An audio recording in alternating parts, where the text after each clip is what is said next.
Isang lalaking tulak umano ng shabu sa Dasol, Pangasinan, arestado sa buy-bust operation ng PNP. Sa detalye, RH38, Freddy Fajardo. Freddy. Magandang umaga, Pilipinas! Report! Arestadong isang tulak ng shabu na lalaki matapos ang matagumpay na sinagawang buy-bust operation ng PNP Dasol.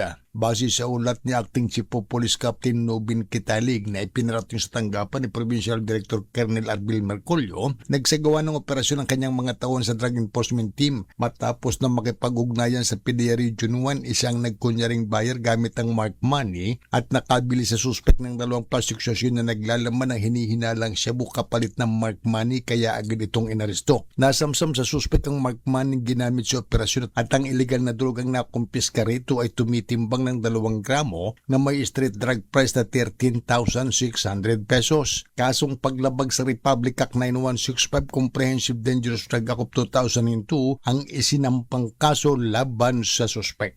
Mula sa Action Radio Pangasinan, ito si Freddy Fajardo, Aristarte, taguulat para sa DCRH. Una sa Pilipinas, una sa Pilipino. Magandang